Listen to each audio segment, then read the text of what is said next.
So today's a special day with COVID and everything this year. This year was a pretty difficult year. Tell us just a little bit about the organization. We are a nonprofit that helps foster kids and any children in crisis. So whenever kids first come into care, they come in with little to nothing. A lot of it is whatever they can fit in a trash bag in a really short amount of time, because it's emergency situations or being removed from, domestic violence, things like that, drug usage and house fires, whatever the case may be. And they, come into these situations where they need items, and Hope's Bridge comes alongside them, and we help bridge the gap for those items by providing things like beds and clothes and baby gear, diapers, baby wipes, all that kind of stuff. So The need's huge. I mean, currently right now for Montgomery County CPS, which is where we're standing, we're literally in the parking lot with Montgomery County CPS. Typically on average, there's 800 to 900 kids in care. Our nonprofit 800 to 900 kids actively in CPS custody just right in this now, county. and just in this county. Yeah. And our nonprofit bridges the gap of not just those kids, but anybody that's in the home with those kids. So if you are a foster parent, you say, hey, I'm going to take in a kid from CPS care, we're not only going to bridge gaps for that one kid you took in, but we're going to bridge gaps for every single one of your kids, so that then you can free up some financial burden, so that then you could expand your ability to serve. So if I provide you with diapers, wipes, gear, that then gives you enough money to then go put food on the table for more people.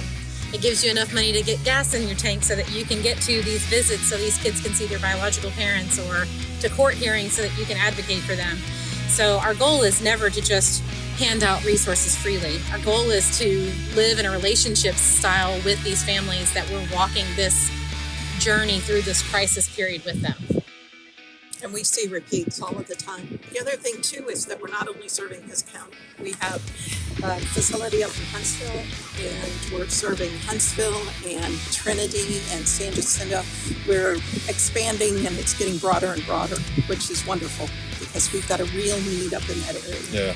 So the other day when we called you, my understanding again was that basically a lot of the kids weren't going to have Christmas this year, because a lot of the response for the toy drives and all that kind of stuff just hasn't been the same this year with everything that's going on. So sounds like this was a huge filler in with, standing in the gap, making that bridge. So for Montgomery County, the directive from CPS was, we're not going to do Christmas wishes this year. And we kind of took that in stride and said, okay, what does that look like? And at the same time, we kind of exhaled a little bit, because we know what a huge, huge ministry option this has been every year for us to serve those families. So we just kind of went, okay, God, this is what you want. We're going to go as far as you want. And then our board decided a month ago let's do a toy drive. We'll just have an open room the week before Christmas for families that have leftover needs that haven't been met. They can come through and shop and fill those needs, just as a last minute, let's catch them, as the very last process before Christmas. And it's been tremendous to watch the Lord kind of look at the no that we got in the beginning and say, ha ha ha, watch this. Because the response in the last 30 days has been unmatchable. Like in previous years, everybody said COVID's holding everything back this year. We're not going to get this. The Lord told me in January of this year that abundance was the word that we were operating out of. And many times I've doubted him along this year and go, Lord, there's a nationwide pandemic. How are you going to do this? And he, at every turn, shows up and says, here you go, this is what we're doing.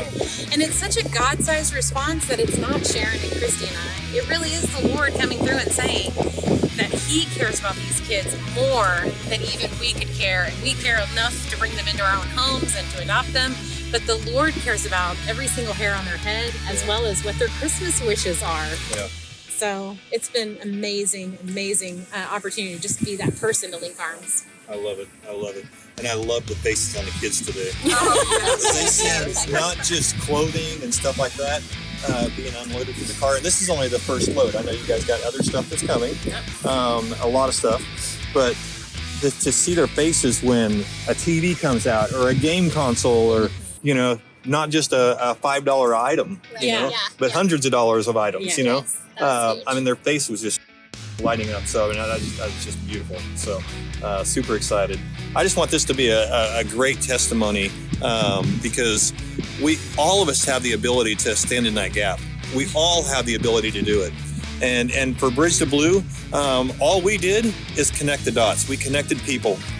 We had a resource as someone that wanted to bless and help people have Christmas this year.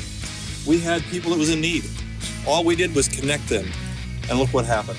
So I want to thank you all for what you're doing and continue to do. And I just want you to know you're amazing. You're amazing. So thank you. So much. We couldn't do it without people like you That's for sure. willing to do it with us. So Those connections are vital. yeah. They're just vital. Awesome. Awesome. I know it's against restrictions, but Thank you so much. Thank you.